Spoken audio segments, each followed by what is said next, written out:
warahmatullahi wabarakatuh. Perkenalkan, nama saya Silva Maharani dengan nomor NIM 221F10053. Saya dari Prodi Pendidikan Luar Biasa Universitas PGRI Argopuro Jember.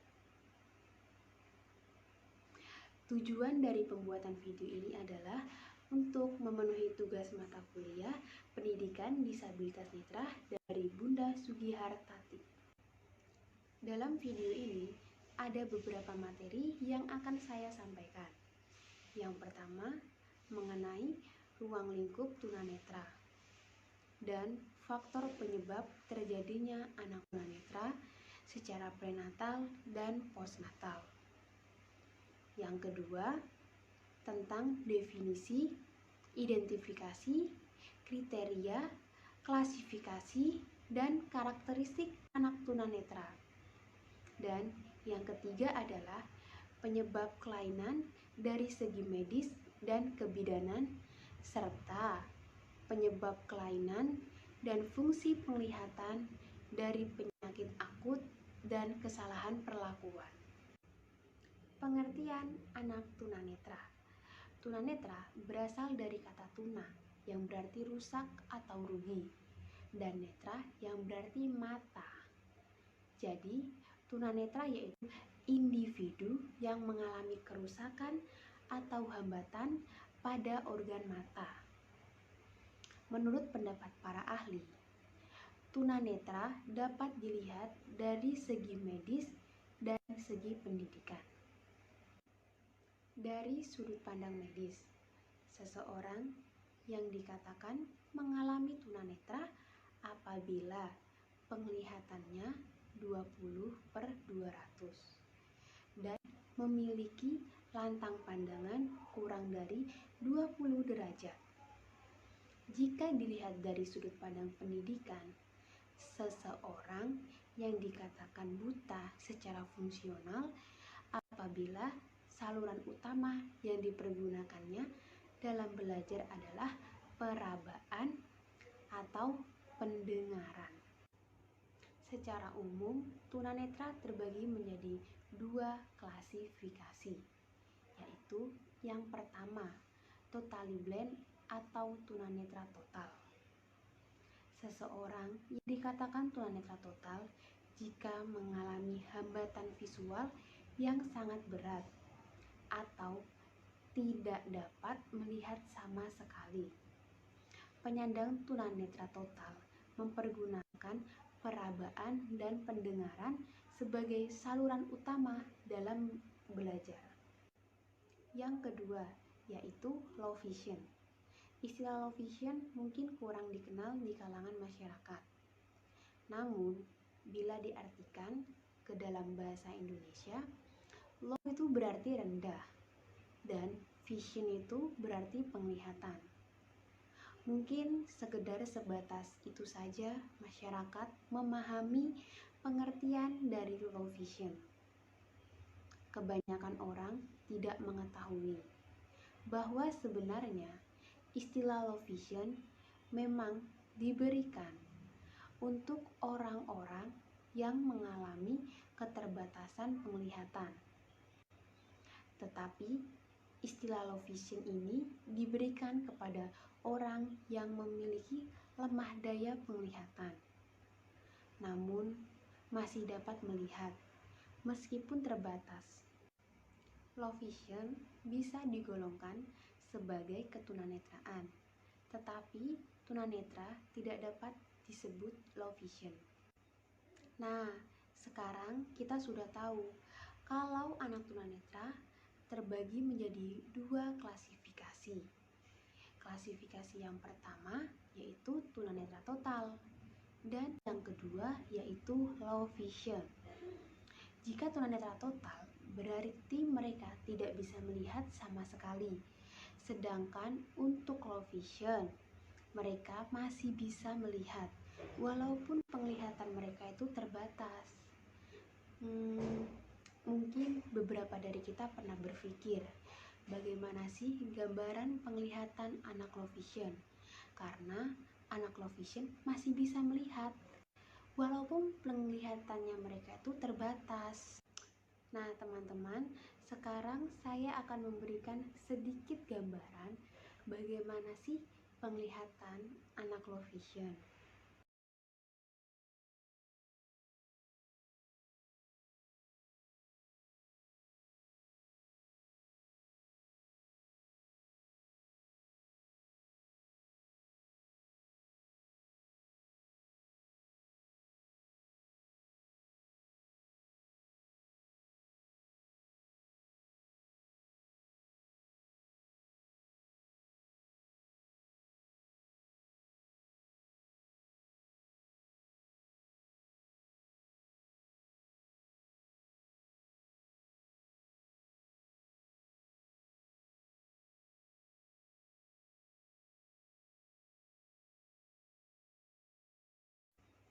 Nah, sekarang kita sudah tahu kalau anak tunanetra terbagi menjadi dua klasifikasi. Klasifikasi yang pertama yaitu tunanetra total dan yang kedua yaitu low vision. Jika tunanetra total berarti mereka tidak bisa melihat sama sekali. Sedangkan untuk low vision mereka masih bisa melihat walaupun penglihatan mereka itu terbatas. Mungkin beberapa dari kita pernah berpikir, bagaimana sih gambaran penglihatan anak low vision? Karena anak low vision masih bisa melihat, walaupun penglihatannya mereka itu terbatas. Nah, teman-teman, sekarang saya akan memberikan sedikit gambaran bagaimana sih penglihatan anak low vision. Nah, teman-teman, itulah sedikit gambaran mengenai penglihatan anak low vision. Teman-teman juga bisa berpikir kan, mengapa teman saya tadi bisa ragu-ragu. Karena apa? Dia ragu-ragu itu karena dia tahu di depan mereka itu ada sesuatu. Namun karena penglihatannya dia terbatas, makanya dia bisa ragu-ragu. Dia mungkin ragu-ragu karena dia ingin lebih hati-hati. Karena takutnya nanti itu di depannya itu ada hambatan atau ada lubang atau apa gitu. Makanya teman-teman kita yang low vision, mengapa mereka kalau berjalan itu sedikit ragu-ragu? Karena itu mereka tahu ada sesuatu di depan kita, cuman mereka penglihatannya terbatas, jadi mereka meraba-raba menggunakan kakinya mereka. Kalian juga bisa mencobanya di rumah kok, karena bahan-bahannya juga gampang, yaitu kresek dan tali. Kalian juga bisa mencobanya ke teman Anda, saudara Anda, atau bahkan ke adik Anda sendiri. Nah, selanjutnya yaitu mengenai konsep dasar anak dengan gangguan penglihatan. Yang pertama, visual impairment.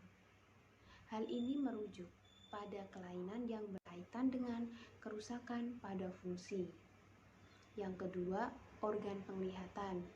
Istilah ini banyak digunakan pada dunia medis. Yang ketiga, visual disability. Hal ini merujuk pada keterbatasan atau hambatan diri seseorang dalam menjalankan kegiatan dan fungsinya karena adanya gangguan penglihatan. Yang keempat adalah visual handicap. Visual handicap menggambarkan pada kelainan pada situasi tertentu berdasarkan kriteria. Dan yang geografis, status sosial ekonomi, dan usia. Namun, secara umum, sebetulnya hal ini bisa dicegah dan dapat diatasi. Berikut ini beberapa faktor penyebab terjadinya ketunanetraan. Faktor yang pertama adalah prenatal. Prenatal ini adalah sebelum kelahiran. Maksudnya adalah ketika bayi masih berada dalam kandungan ibunya. Faktor penyebab tunanetra pada masa prenatal ini sangat erat kaitannya dengan adanya riwayat dari orang tuanya atau adanya kelainan pada masa kehamilan seperti keturunan dan pertumbuhan anak ketika masih di dalam kandungan ibunya. Faktor yang kedua adalah natal. Faktor natal merupakan masa pada saat bayi dilahirkan. Tunanetra bisa saja terjadi pada masa ini. Kerusakan pada mata atau syaraf pada waktu persalinan akibat benturan alat-alat atau benda keras, kelahiran sungsang, bayi prematur, bayi postmatur, kekurangan oksigen. Maksud dari kekurangan oksigen ini adalah air ketuban keluar dulu dan proses kelahiran terlalu lama. Dan terakhir yaitu tulang ibu tidak proporsional. Yang ketiga adalah postnatal. Faktor ini menjelaskan penyebab terjadinya ketunanetraan ketika masa perkembangan seseorang atau setelah masa kelahiran, seperti mengalami penyakit mata yang menyebabkan ketunanetraan. Yang kedua, traumatik. Hal ini biasanya menyerang pada lingkungan yang padat, seperti perkampungan yang kecil dan sanitasi yang kurang baik. Penggunaan barang secara bersamaan, konjungtivitas atau mata merah adalah peradangan. Selaput bening yang mengalami abiasi. Triklasis adalah pertumbuhan ke arah luar dan bulu matanya masuk dan dapat menimbulkan iritasi sehingga dapat merusak kornea. Namun hal ini bisa diatasi dengan cara elektrolisis. Sahabat-sahabat tunanetra memiliki intuisi yang hebat dan bisa merasakan seseorang yang mungkin kita tidak bisa merasakannya. Mereka bisa merasakan apabila ada seseorang yang berbuat buruk. Maka tidak seharusnya kita mendiskriminasikan anak tunanetra. Kita harus membantu sahabat-sahabat yang memiliki kebutuhan khusus dengan cara menyemangati dan membimbing mereka. Jadi, di sini saya akan membahas materi selanjutnya, yaitu tentang definisi, identifikasi, kriteria, klasifikasi, dan karakteristik. Pembagian ini dilakukan agar lebih mudah untuk memahami tentang yang pertama, definisi. Definisi adalah batasan-batasan atau objek konsep dan keadaan-keadaan berdasarkan waktu dan tempat suatu kajian. Jadi, semua hal harus diberi batasan agar tidak meluber kemana-mana. Yang kedua yaitu identifikasi. Identifikasi adalah menentukan identitas seseorang. Yang ketiga adalah kriteria, yaitu ukuran yang menjadi dasar penilaian atau penetapan sesuatu. Yang keempat adalah klasifikasi, yaitu sebuah proses pengelompokan yang berdasarkan ciri-ciri bersamaan atau perbedaan.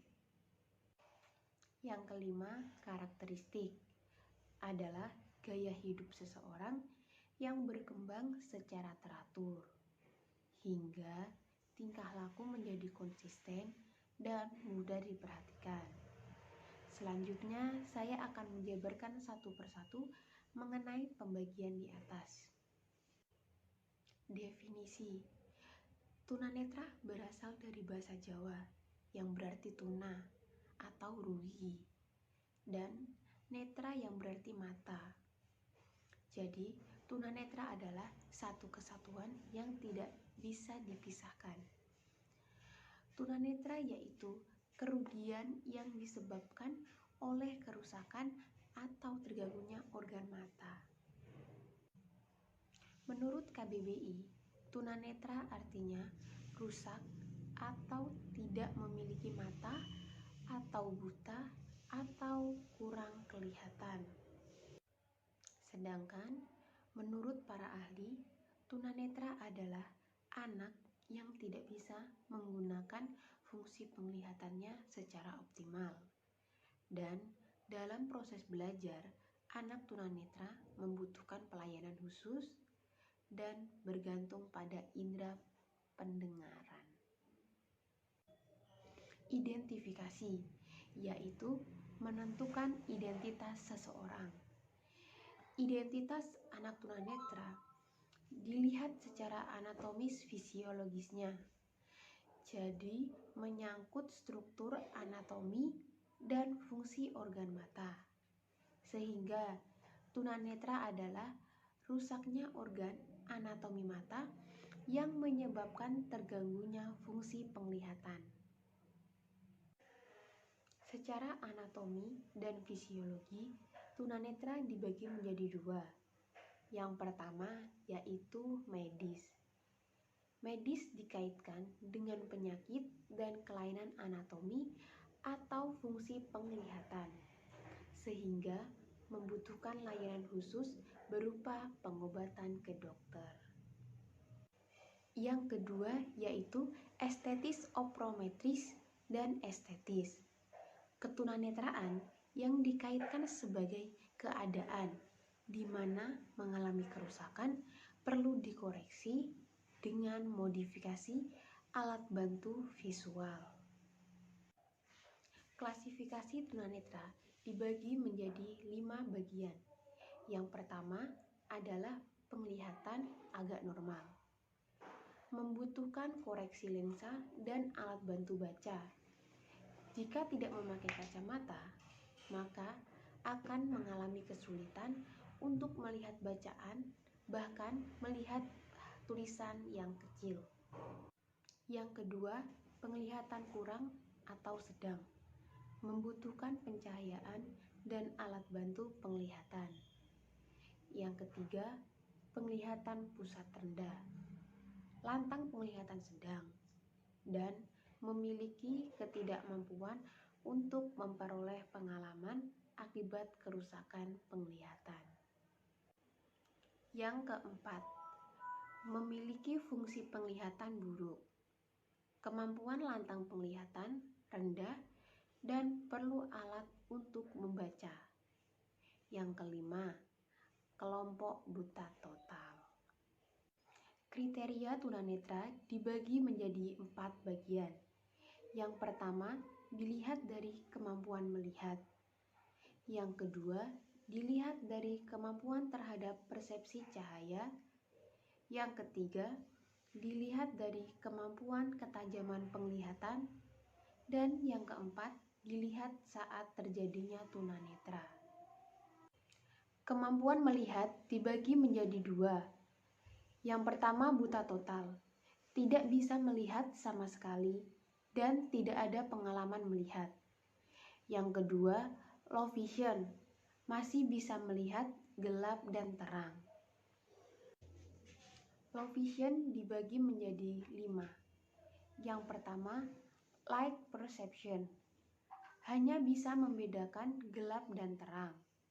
Yang kedua, light projection, hanya mengetahui perubahan cahaya dan arah sumber cahaya.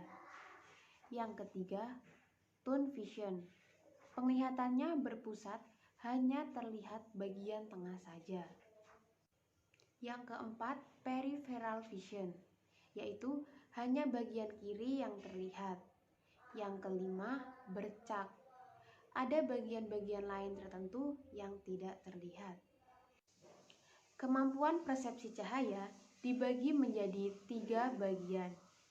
Yang pertama, tidak ada persepsi cahaya, yaitu buta total.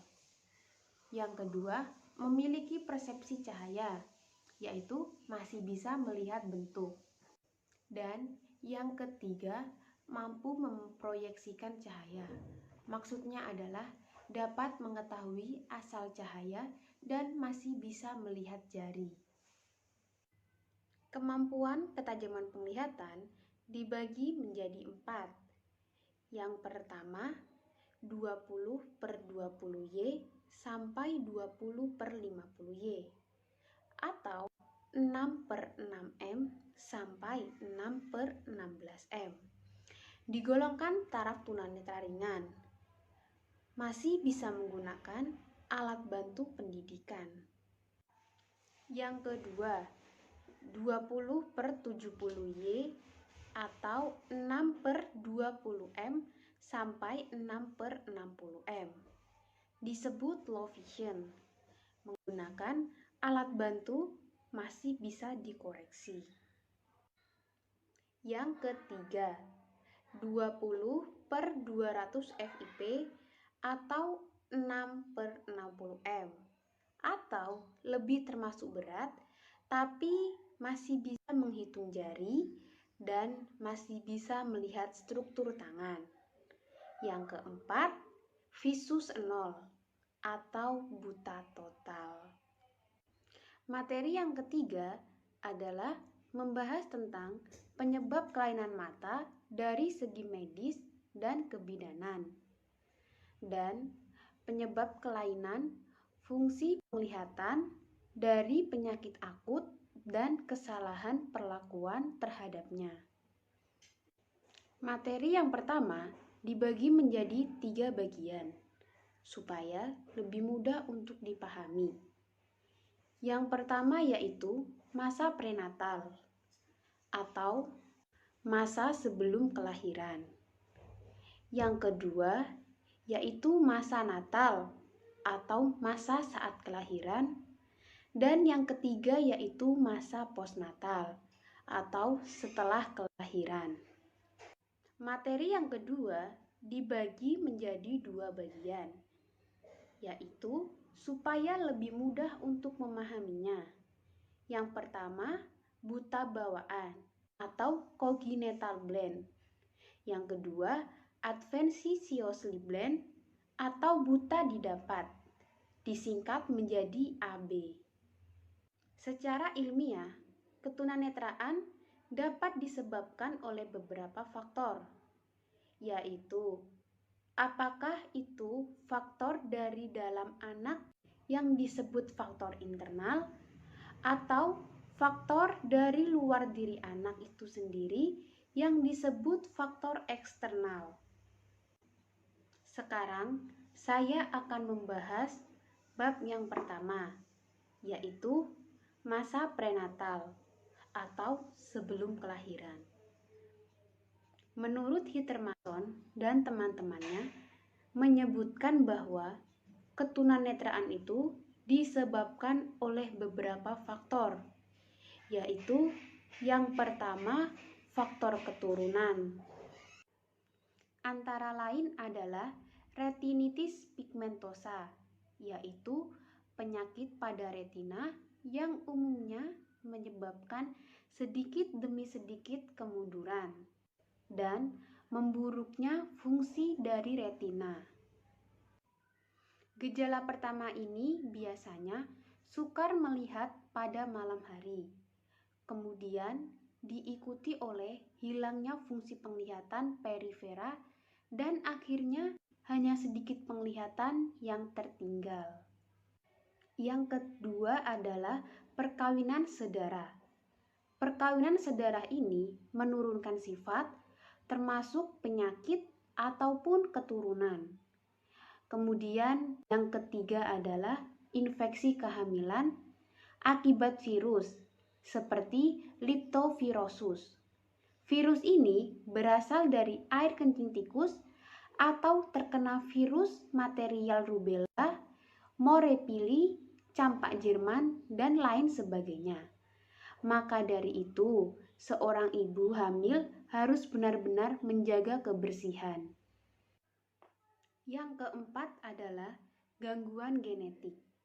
Jadi, gangguan genetik ini dapat terjadi karena adanya kelainan kromosom akibat transformasi yang menyebabkan keracunan darah atau toxemia. Yang kelima yaitu faktor yang beresiko tinggi pada wanita usia kehamilan yang terlalu muda, sekitar usia belasan, dan terlalu tua di atas 40 tahun. Pada dasarnya, wanita yang berusia belasan tahun memiliki organ seksual dan kandungan yang sudah matang dan siap untuk dibuahi. Namun, secara psikologi, wanita hamil yang usianya masih belasan tahun memang cukup untuk berumah tangga. Namun, saat kehamilan, dia akan mengalami stres dan depresi saat hamil. Kemudian, pada wanita berusia 40 tahun ke atas, dimungkinkan kondisi tubuhnya yang sudah mulai melemah, sehingga sangat beresiko tinggi saat mereka hamil. Yang kelima adalah keracunan saat hamil. Jadi, keracunan saat hamil diakibatkan janin yang kurang vitamin, bahkan kelebihan vitamin. Saat kekurangan vitamin, hal ini berdampak kurang baik bagi kesehatan janin, karena asupan gizi yang dimakan ibu hamil akan ditransformasikan ke janin. Sedangkan untuk yang kelebihan vitamin, zat besi, atau timbal, misalnya dari hewan laut seperti udang, kerang hijau, dan ikan tuna, atau lain sebagainya. Keracunan saat hamil juga dimungkinkan karena penggunaan obat-obatan, seperti obat kontrasepsi. Yang keenam adalah penyakit menaun, seperti penyakit TBC. Kemudian, yang ketujuh adalah infeksi karena penyakit kotor. Penyakit kotor yang dimaksud adalah penyakit kelamin, seperti sipilis. Yang kedelapan adalah virus toksoplasma. Virus ini berasal dari virus binatang, seperti bulu kucing atau kotoran kucing yang sudah mengering, kemudian tertiup angin dan dihirup oleh ibu hamil secara terus-menerus. Virus ini bisa mengakibatkan bayi yang dilahirkan mengalami kebutaan atau autis berat. Bahkan anak yang terlahir tidak memiliki tengkorak. Yang kesembilan adalah faktor RH. Pada faktor ini, kekurangan oksigen pada calon bayi. Dan selanjutnya yang ke-10 adalah pengalaman traumatik. Selanjutnya masa natal atau saat kelahiran. Waktu terjadi kelainan pada saat kelahiran dan menjelang saat setelah proses kelahiran. Misalnya kelahirannya itu sulit. Kedua, pertolongan yang salah. Ini bisa berakibat kelainan pada bayi yang dilahirkan. Persalinan yang tidak spontan, kemudian lahir prematur. Lahir prematur ini adalah kelahiran yang lahir sebelum waktunya, yaitu misalnya kurang dari 9 bulan. Lahir pada usia kehamilan 5, 6, 7 bulan. Tapi biasanya pada kelahiran bulan ke-7, anak yang dilahirkan cukup kuat. Berikut ini beberapa faktor penyebab kelainan pada masa natal atau saat kelahiran. Yang pertama, kerusakan pada syaraf mata waktu persalinan. Mungkin pada waktu persalinan terjadi benturan alat-alat atau benda keras. Kemudian, ibu mengalami penyakit gonore, yaitu penyakit seperti sipilis. akibat hubungan seks yang tidak disiplin. Maksudnya, hubungan seks yang bebas. Infeksi dan luka yang dialami ibu hamil akibat terkena rubella atau cacar air ini bisa menyebabkan kerusakan pada mata, telinga, jantung, dan sistem susunan syaraf pusat pada janin. Itu tidak berkembang. Kemudian kelahiran sungsang. Biasanya bayi yang lahir itu yang keluar dulu adalah kepalanya. Namun pada kasus bayi sungsang yang keluar dulu itu adalah kaki atau bisa juga pada bokong. Selanjutnya bayi prematur atau lahir lebih cepat dari usia kelahirannya. Biasanya bayi prematur ini dalam perkembangannya kurang sempurna, terutama dalam perkembangan otak. Kemudian ada bayi postmatur. Bayi postmatur ini adalah bayi yang terlalu lama dalam kandungan. Hal ini biasanya terjadi karena faktor ketuban pecah. Jadi berdampak pada bayi dan airnya juga bisa terminum oleh bayi dan hal itu sangat membahayakan. Proses kelahiran yang membutuhkan waktu lama. Proses ini membutuhkan bantuan alat-alat seperti vakum, kop, dan lain sebagainya. Jadi, kelahiran dengan alat bantu bisa menyebabkan kelainan pada bayi. Misalnya, alat yang menggunakan vakum itu bisa menyebabkan pendarahan dan kecacatan otak pada bayi. Kemudian ada tulang ibu yang tidak proporsional atau biasa disebut disproporsi sepalo-pelvik. Kemudian masa postnatal, yaitu terjadinya kelainan setelah anak dilahirkan.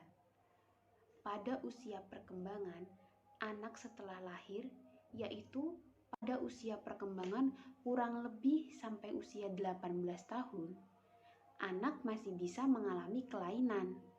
Misalnya karena kecelakaan, keracunan, tumor otak, kejang, diare, dan lain sebagainya.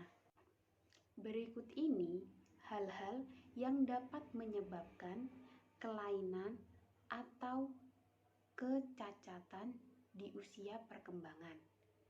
Yang pertama, penyakit infeksi bakteri dari tuberkulosis atau TBC.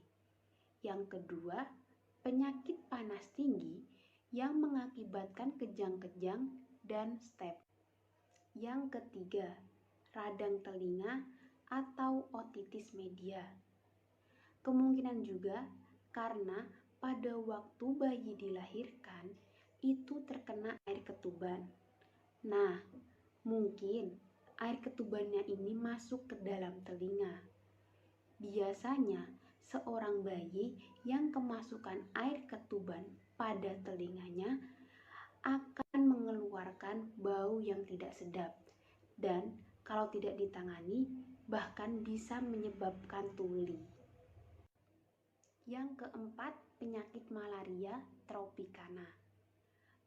Penyakit-penyakit tersebut termasuk penyakit kronis, bisa disembuhkan. Tetapi jika menyerang pada bayi itu sangat riskan karena penyakit tersebut bisa disembuhkan dengan pengobatan yang intensif, yaitu pengobatan secara terus-menerus. Jika penyakit tersebut disandang oleh bayi, maka akan menghambat perkembangan fisik dan mental. Seseorang yang dilahirkan tanpa penglihatan cahaya disebut buta bawaan atau buta CB. Sedangkan penurunan penglihatan yang terjadi setelah beberapa waktu sejak kelahiran disebut kelahiran didapat atau buta AB. Kemudian, penyebab ketunanetraan ini sangat bervariasi, tergantung pada lokasi geografis, juga tergantung pada status sosial ekonominya juga. Terima kasih telah menyaksikan video penjelasan dari saya mengenai materi ketunanetraan.